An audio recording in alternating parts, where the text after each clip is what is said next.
इस वीडियो में हम आइडियलिज्म के बारे में पढ़ेंगे। ये टॉपिक आपका बीएड फर्स्ट सेमेस्टर में फ़िलॉसफ़ी सब्जेक्ट में गिवन है।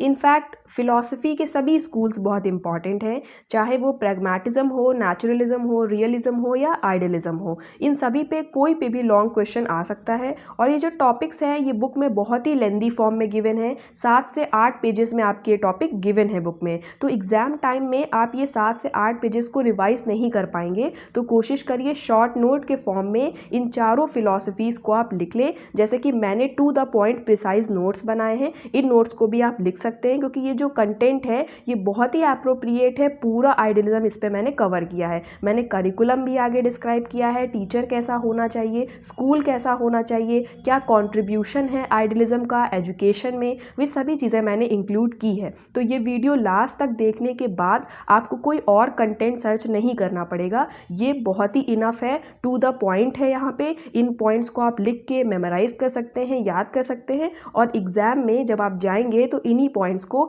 इलैबोरेट करके लिख सकते हैं। ठीक है।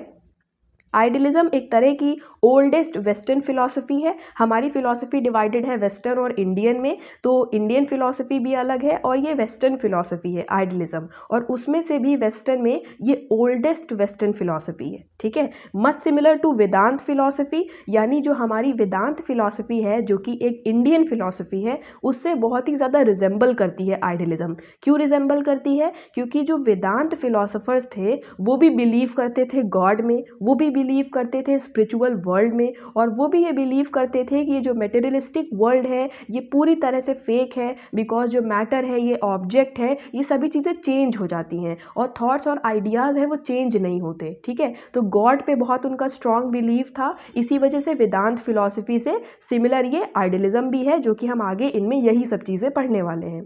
Ultimate reality is God and soul is a part of God. जैसा कि मैंने बताया, यहाँ पे गॉड को सुपीरियर माना गया है, सुपीरियर अथॉरिटी दी गई है गॉड को कि अल्टीमेट रियलिटी है गॉड, और जो सोल है वो गॉड का ही एक अंश है, एक पार्ट है। Man is the best creation of God, और गॉड ने इस पूरी यूनिवर्स को क्रिएट किया है, और इस पूरी यूनिवर्स में जितने भी जीव जंतुओं का निर्माण किया है, मैन जो है यानी ह्यूमन बीइंग वो सबसे बेस्ट क्रिएशन है। ऐसा क्यों कहा गया है यहाँ पे? क्योंकि मैन जो है वो थॉट्स और आइडियाज़ को डेवलप कर सकता है, बाकी और कोई जीव जंतु नहीं कर सकता ना। इसी वजह से ह्यूमन बीइंग को या मैन को यहाँ पे सुपीरियर माना गया है, क्योंकि वो अपने आइडियाज़ और थॉट्स को डेवलप कर सकता है। और यहाँ पे एक चीज़ आपको ध्यान रखनी है कि आइडियलिज्म में गॉड को तो ये बिलीव करते ही थे, लेकिन इन्होंने थॉट्स और आइडियाज़ को बहुत महत्व दिया है इन कंपैरिजन टू सब्जेक्ट, क्योंकि जो ऑब्जेक्ट होते हैं वो सभी चीज़ें चेंज हो जाती हैं समय के साथ, लेकिन जो आइडियाज़ हैं, जो किसी पर्सन ने आइडियाज़ दिए होंगे, जो थॉट्स दिए होंगे, वो समय के साथ नहीं बदलते हैं। जैसे कि आप एग्जाम्पल स्वामी विवेकानंद का ले सकते हैं, जैसे उन्होंने कई कोटेशंस दिए हैं, या डॉक्टर एपीजे अब्दुल कलाम का एग्जाम्पल ले सकते हैं। जो भी उन्होंने कोटेशंस दिए हैं वो आज तक हम सभी पढ़ते हैं, सब कोई जानता है उन आइडियाज़, उन थॉट्स के बारे में। तो उनके थॉट्स तो समय के साथ नहीं बदले ना। तो इनका ये मानना है आइडियलिज्म का कि जो थॉट्स होते हैं ये परमानेंट होते हैं, ये इटर्नल होते हैं, ये कभी भी मरते नहीं हैं। जो ऑब्जेक्ट्स होते हैं ये समय के साथ बदल जाते हैं, डिस्ट्रॉय भी हो सकते हैं, यानी मर भी सकते हैं। ठीक है, इतना आपको समझ में है। आगे देखते हैं, mind is reality as it's full of thoughts and ideas. अब हमारा जो माइंड है जो इन आइडियाज और थॉट्स को डेवलप कर रहा है, तो माइंड भी सुपीरियर है, माइंड भी हमारा रियलिटी है।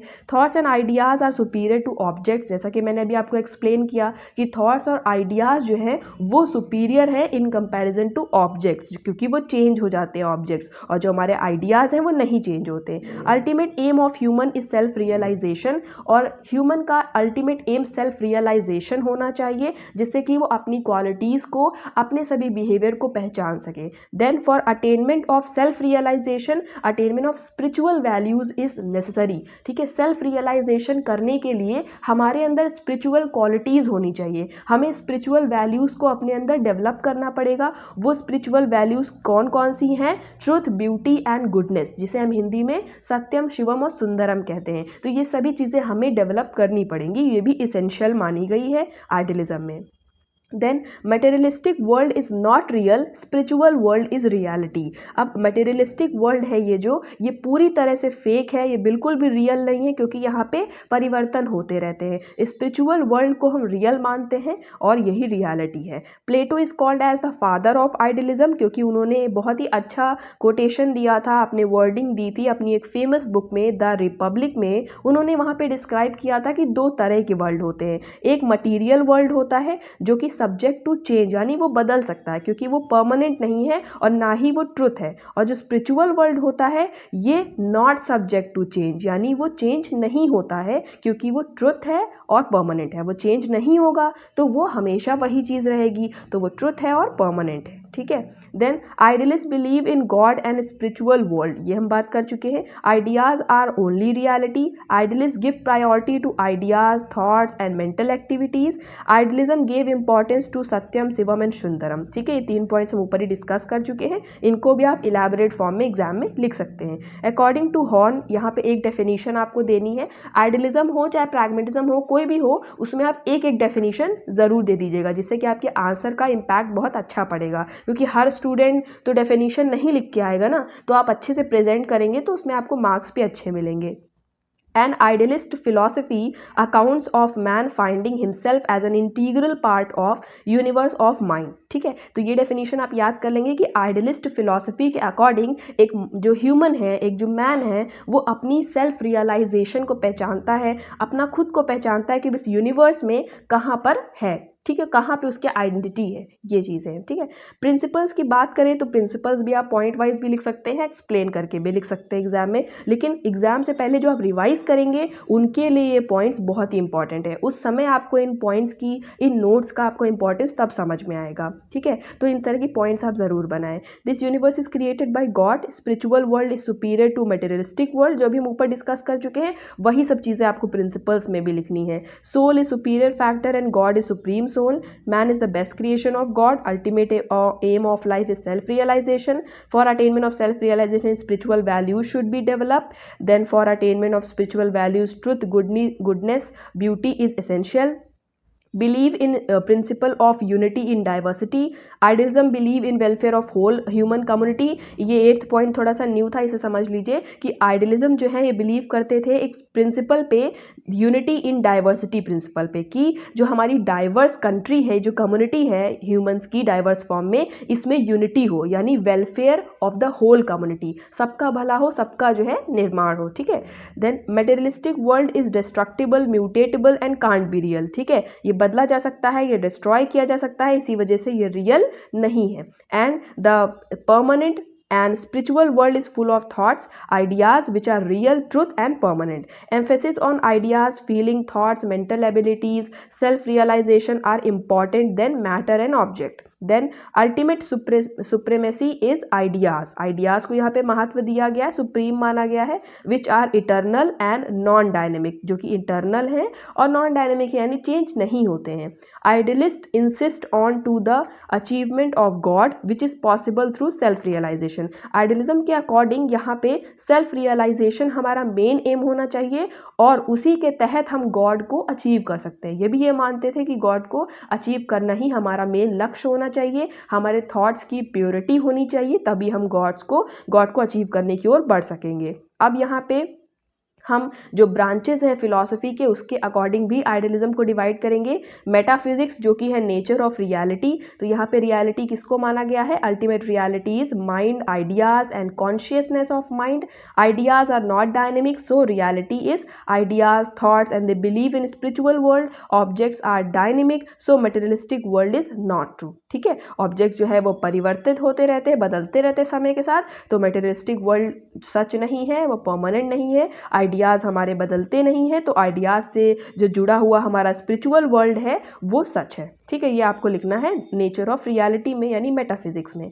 एपिस्टोमोलॉजी में आप लिखेंगे प्रोसेस ऑफ नोइंग, कैसे आप नॉलेज को गेन करते हैं। Knowledge is obtain for self examination, जब हम खुद को एग्जामिन करते हैं, जब सेल्फ रियलाइजेशन करते हैं, उसी से हम नॉलेज गेन करते हैं। Spirituality knowledge is perceived. Then axiology की बात करें तो रियलाइजेशन ऑफ अल्टीमेट एम। ठीक है, यहाँ पे क्या है, aim through discipline and self control. हम अपने ऊपर कैसे सेल्फ कंट्रोल डेवलप कर सकते हैं, कैसे इनर डिसिप्लिन कंट्रोल कर सकते हैं, इनर डिसिप्लिन को डेवलप कर सकते हैं, सेल्फ रियलाइजेशन कर सकते हैं। ये सभी चीज़ें आपकी किसमें, एक्जियोलॉजी में आ जाएंगी। फिर हमारा एम्स ऑफ एजुकेशन क्या है अकॉर्डिंग टू आइडियलिज्म, तो ये आप एक फ्लो चार्ट के फॉर्म में भी एग्जाम में बना सकते हैं।